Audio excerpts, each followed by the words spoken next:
In the year 1268, on a cold English morning, a peasant named William noticed something that would forever alter the course of his life. A pale, discolored patch had appeared on his forearm, seemingly innocent, painless, yet harboring within it the seeds of one of humanity's most feared diseases. This mark was the first visible sign of leprosy, a condition that would transform him from a valued member of society into a living ghost, condemned to watch his body slowly decay while his community turned away in terror. Leprosy, known today as Hansen's disease, carries with it a legacy of fear that spans over 4 millennia. From ancient Sanskrit texts to medieval European chronicles, no disease has so consistently evoked the twin emotions of horror and pity. The most ancient evidence of leprosy comes from a 4,000-year-old human skeleton uncovered in India in 2009, showing erosion patterns eerily similar to those found in medieval European remains. This bacterial infection, caused by Mycobacterium leprae, doesn't simply attack the body, it systematically dismantles the very essence of what makes us human. The bacteria that cause leprosy can lie dormant in the human body for up to 20 years before manifesting any symptoms. When they do emerge, the results are devastating: severe nerve damage, loss of sensation in extremities, and in advanced cases, the grotesque disfigurement that has haunted human imagination for centuries. Unlike diseases that kill quickly, leprosy forces its victims to endure a prolonged journey of physical and social death, watching helplessly as their bodies betray them piece by piece. What makes leprosy particularly insidious is not just its physical toll, but the profound social isolation it imposes. Throughout history, medieval citizens feared the person with leprosy out of uncertainty, misinformation, self-preservation, and ignorance. The disease transforms its victims into pariahs, forcing them to witness their own erasure from society while still alive. This is the story of humanity's longest-running nightmare, a tale of suffering that continues even today, as approximately 200,000 new cases are diagnosed annually worldwide. To understand the true horror of leprosy, we must journey back through the centuries, examining not only the disease itself, but the fear it has instilled in the human heart. From ancient burial grounds to modern medical journals, the evidence tells a consistent story. Leprosy represents perhaps the most complete destruction possible of body, community, and hope. Today, we delve into this dark chapter of human experience, exploring how a microscopic bacterium became synonymous with divine punishment, social death, and unimaginable suffering. The origins of leprosy trace back to the ancient world, with the disease believed to have originated in East Africa or the Indian subcontinent, before spreading along human migration routes. By 2000 BCE, the disease had already established itself as a recognized affliction in ancient civilizations. Ancient Indian texts, including the Vedas, written around 1400 BC, contain references to kushtha, a term used to describe various skin diseases, including what we now know as leprosy. These early accounts describe a condition that caused the skin to become scaly and discolored, leading to social exclusion and ritual impurity. The first accurate clinical description of leprosy was written by the Greek physician Aretaeus of Cappadocia around 150 AD. In his work on chronic diseases, he described the condition as elephas, elephant, referring to the thickness and texture the disease gave to human skin. His detailed observations noted how the disease progressed slowly, beginning with small patches of discolored skin that gradually spread across the body, eventually leading to severe disfigurement and nerve damage. The Greeks called it elephantiasis graecorum, distinguishing it from other skin conditions by its particularly devastating effects. The disease spread throughout the Roman Empire and reached Europe through military campaigns and trade routes. Alexander the Great's armies are believed to have encountered leprosy during their invasion of India in the 4th century BCE, carrying the disease back to the Mediterranean region. Even Emperor Constantine the Great founder of Constantinople, was reportedly affected by the disease according to sacred texts and Western iconography of the period. The Roman conquest of new territories and the subsequent movement of armies, slaves, and traders created perfect conditions for the disease's spread. By the early medieval period, leprosy had become endemic across Europe. The disease entered England by the 4th century and was a regular feature of life by 1050 AD. By 1200 CE, an estimated 19,000 leprosy hospitals existed across Europe, serving a population where it's estimated that 1 in 30 people was infected with the bacteria. The social and religious context of medieval Europe shaped how the disease was perceived and treated, creating a complex web of fear, compassion, and spiritual significance that would define the leprosy experience for centuries. Medieval medical authorities suggested numerous causes for the disease, including sexual transmission, simple association, eating rotten fish, drinking unclean wine, conception during menstruation, and imbalances of bodily fluids. The lack of scientific understanding led to elaborate theories about divine punishment and moral corruption. Some believed the disease was hereditary, while others insisted it was highly contagious. This confusion created an atmosphere of terror and superstition that often proved more devastating to leprosy sufferers than the disease itself. In its extreme form, leprosy could cause loss of fingers and toes, gangrene, blindness, collapse of the nose, ulcerations, lesions, and weakening of the skeletal frame.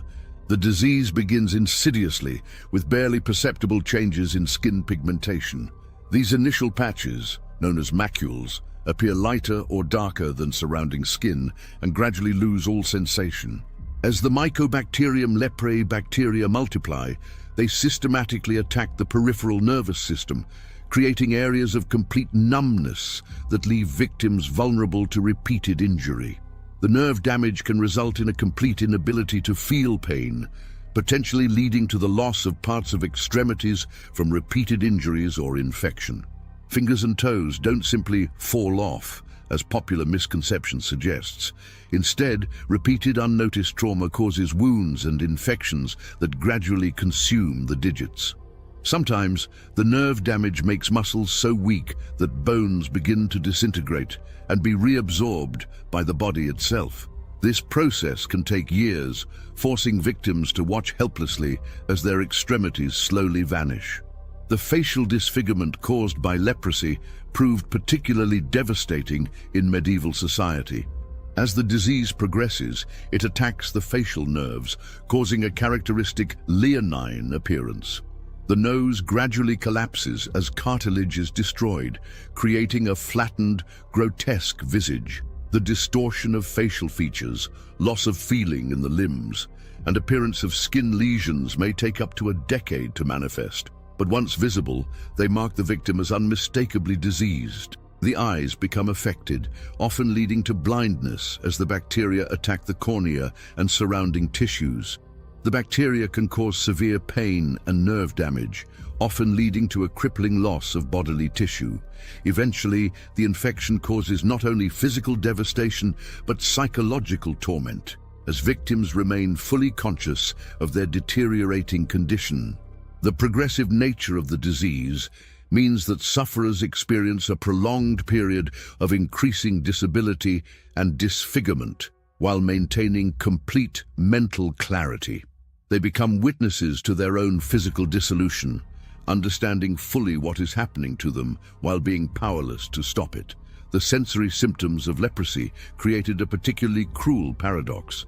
While the disease destroyed nerve function and eliminated the ability to feel pain in affected areas, it often left other sensations intact or even heightened them.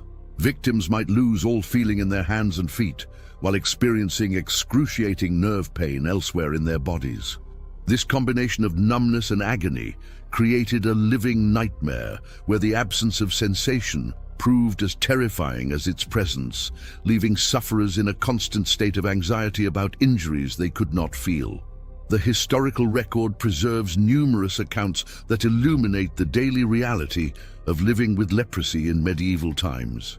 In 1420, the sheriff of Lincolnshire was rebuked for failing to assess John Louth, a Boston mercer, who allegedly commonly mingles with the men of the aforesaid town and communicates with them in public as well as private places, and refuses to remove himself to a place of solitude, to the serious danger of the aforesaid men.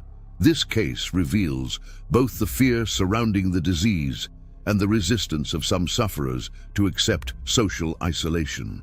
In 19th century New Brunswick, Canada, the story of Ursule Benoit became legendary among Acadian communities. At her funeral, the liquefying contents of her casket reportedly leaked onto the bruised shoulder of a pallbearer who subsequently contracted leprosy and died.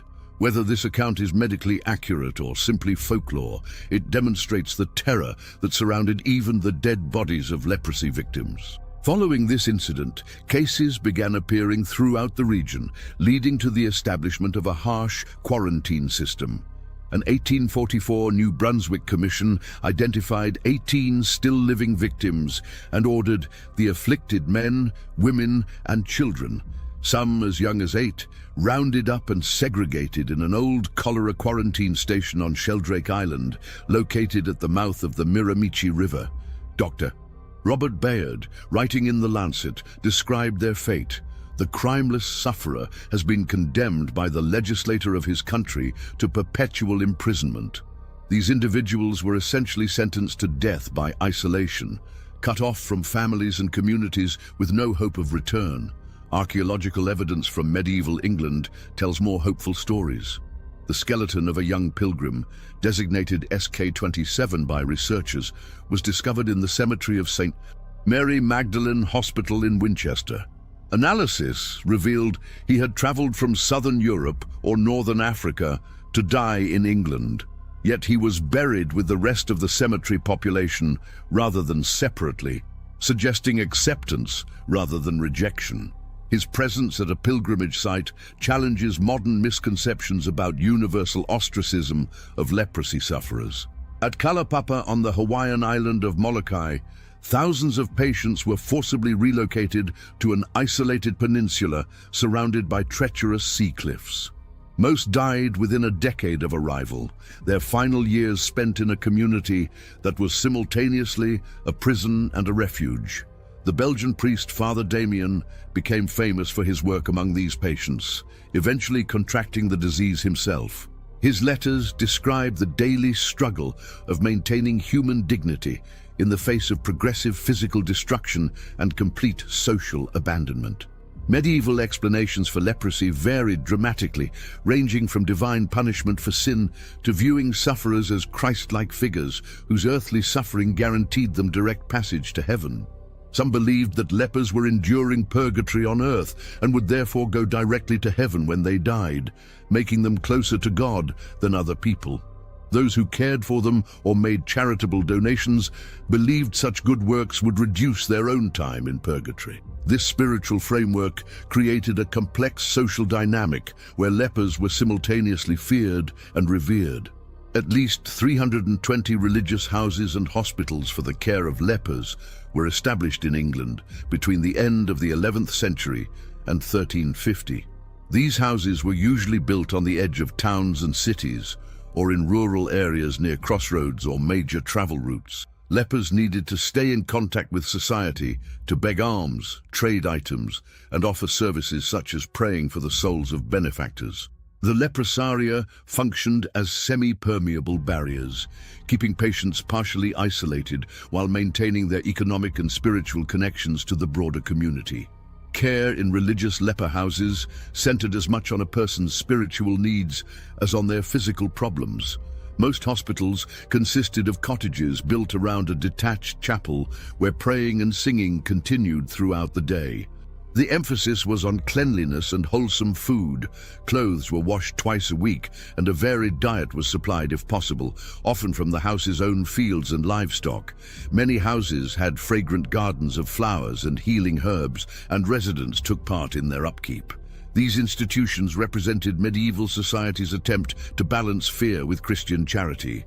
Leper colonies segregated sufferers from mainstream society, and people with leprosy were often required to wear clothing that identified them as lepers or carry a bell to warn of their presence.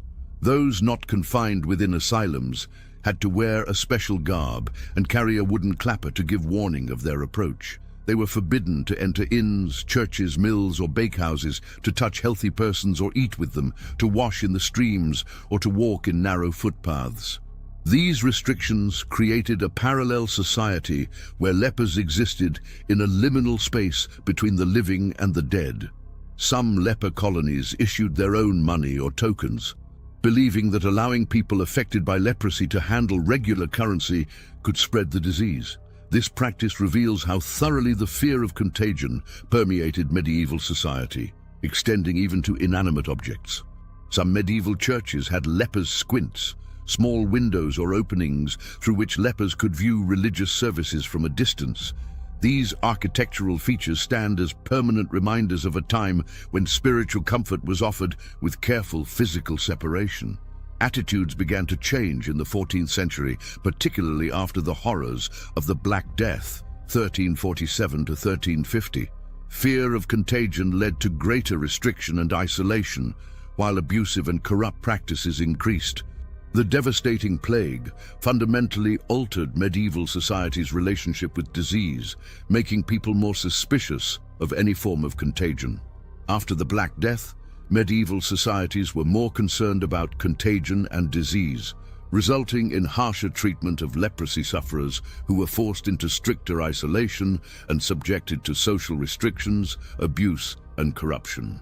Paradoxically, just as attitudes toward lepers were hardening, the disease itself was beginning its mysterious retreat from Europe. The incidence of leprosy began to decline quite suddenly around the 1400s and had died out of most European countries by the 1600s. The reason for this decline is not well understood.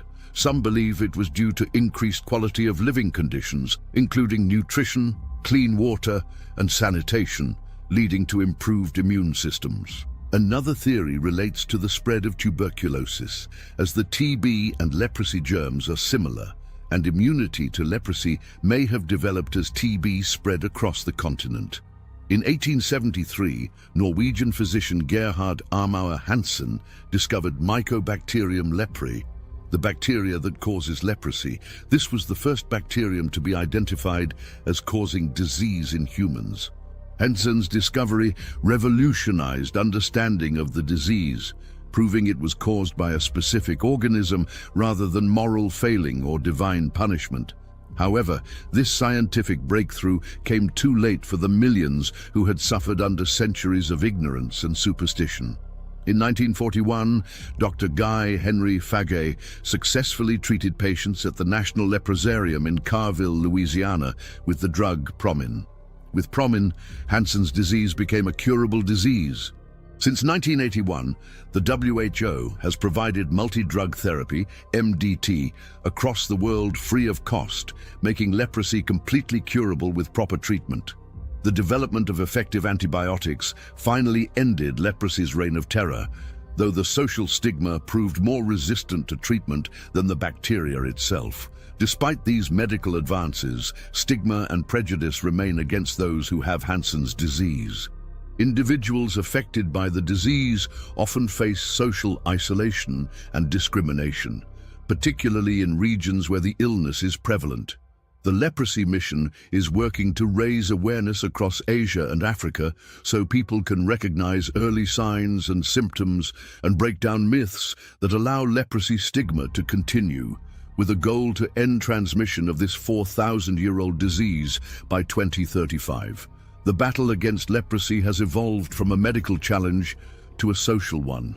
The legacy of leprosy extends far beyond its medical impact, fundamentally shaping human language, law, and social institutions. In many films and books, we find statements implying that lepers should be avoided at all costs. This fear has brought the use of many sayings referred to the illness, such as, "Don't treat me as I have leprosy," or "You are a moral leper," to offend someone. The disease became so synonymous with social rejection that its name transformed into a universal metaphor for ostracism and moral contamination. The impact of leprosy lived on. It had brought about an institutional response to disability in the form of buildings and methods of care which would strongly influence future generations. The medieval leprosaria established precedents for institutional care of the disabled and chronically ill that persist today. These institutions introduced concepts of specialized medical care, isolation protocols, and charitable support systems that became templates for later hospitals and care facilities. Lepers' discriminations are not exclusive to the past. Many episodes have continued to exist throughout history, including those suffered in recent years by people afflicted with both leprosy and AIDS. The patterns of fear, stigmatization, and social exclusion established during the leprosy epidemics provided a blueprint for society's response to other diseases. The AIDS crisis of the 1980s and 1990s saw many of the same reactions: calls for quarantine, moral judgment, and social ostracism that characterized medieval responses to leprosy. The model of forced segregation, pioneered in leper colonies, influenced public health policy well into the 20th century. In 1917, the U.S. government federalized the Louisiana Leper Home at Carville, which became officially known as the Gillis W. Long Hansen's Disease Center. In 2001, government-run leper colonies in Japan came under judicial scrutiny, leading to the determination that the Japanese government had mistreated patients. A formal inquiry denounced not only the government and doctors involved, but also the courts that ruled in favor of the policy and the media that failed to report the victims' plight. The psychological impact of leprosy's history continues to influence modern medicine and public health policy. The transformation of leprosy to Hansen's disease represents more than semantic change. It reflects humanity's ongoing struggle to separate medical conditions from moral judgments. The World Health Organization has suggested erasing the term leprosy from medical literature, recommending Hansen's disease to avoid the aggressive and discriminating meaning associated with the traditional name. This linguistic evolution demonstrates how deeply historical trauma can embed itself in human consciousness. Modern scientific research has revealed the cruel irony underlying centuries of leprosy stigma. Around 95% of all people cannot be infected with leprosy because their immune system can fight off the bacteria that causes Hansen's disease. The vast majority of humans are naturally immune to the disease, meaning that the fear, isolation, and cruelty inflicted upon leprosy sufferers was largely unnecessary. Scientists believe that a certain gene makes some people highly resistant to leprosy, and this gene is particularly prevalent in Europeans. This genetic resistance may explain why leprosy disappeared from Europe even before effective treatments were developed. Research on medieval remains has shown that the ancient leprosy genome is nearly identical to the genome of modern-day leprosy. The disease didn't change, humans did. The 2F strain lineage genotyped from medieval skeletons is still associated today with cases in South Central and Western Asia. This genetic stability suggests that the decline of leprosy in Europe resulted from human adaptation rather than bacterial evolution, highlighting how unnecessary much of the historical suffering truly was. Each year, up to 225 people in the US and 250,000 around the world are diagnosed with Hansen's disease. The disease can affect the nerves, skin, eyes, and lining of the nose, but with modern treatment, people with Hansen's disease can live active lives during and after therapy. Today's medical understanding reveals leprosy as a manageable condition rather than the death sentence it once represented.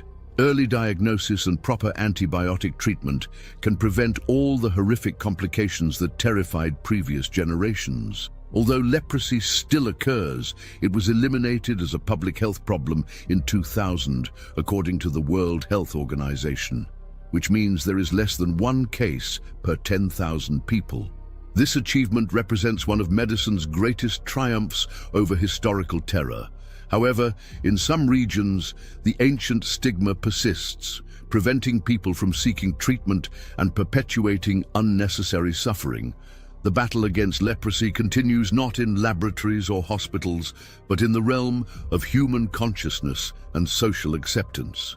The story of leprosy serves as a powerful reminder of how ignorance and fear can compound human suffering far beyond what any disease alone could inflict.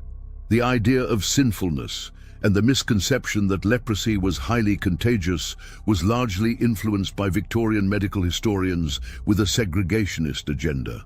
Modern research has revealed that many historical facts about leprosy were actually misconceptions that served political or social purposes rather than medical necessity.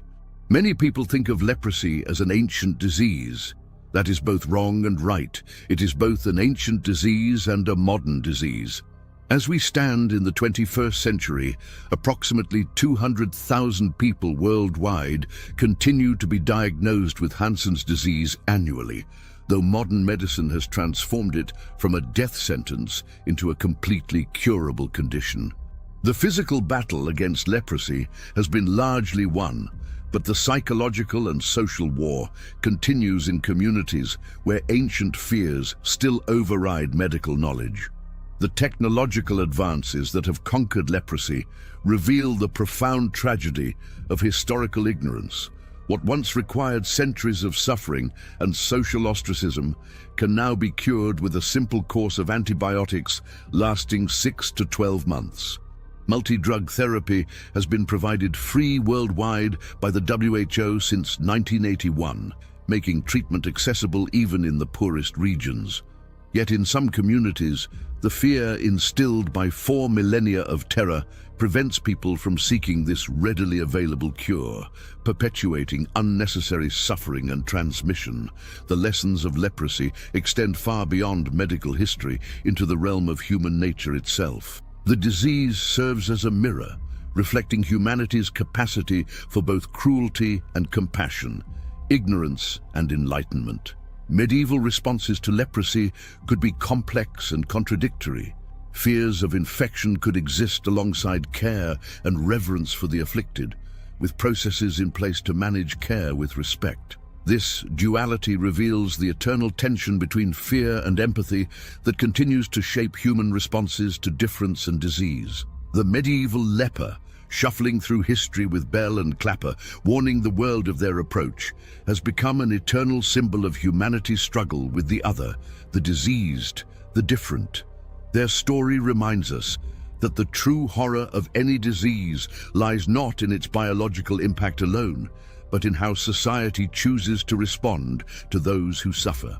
The bacteria that cause leprosy remain largely unchanged since medieval times, but human understanding and compassion have evolved dramatically, though not consistently or universally. As we close this dark chapter of human experience, we must remember that the suffering inflicted by leprosy was largely unnecessary, a product of ignorance, fear, and the human tendency to transform medical conditions into moral judgments.